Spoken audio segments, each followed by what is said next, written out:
Good afternoon, this is Tom Theo Automotive, and today I'm going to teach you how to change the battery on a 2006 to 2022 Nissan key fob. For this replacement, you're only going to need two things. You're going to need the key fob itself and then a flathead screwdriver. The smaller the better. First, we're going to begin by removing the top key and setting that aside. Then we'll take our flathead screwdriver and we'll put it into one of these two notches right here.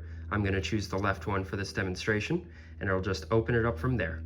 Once again, you take your flathead screwdriver, you push it in that notch and just twist, and from there, with your fingernails, you can separate the key fob. With the battery now exposed, we can remove it.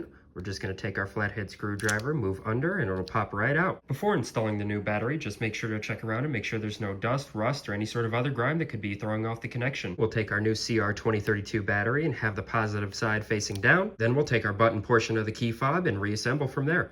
Going to have both these sides line up and make sure to hear two good clicks. 1, 2, and then we can take our key and reinsert it at the top. And that's how you change the battery on an 06 to 22 Nissan key fob.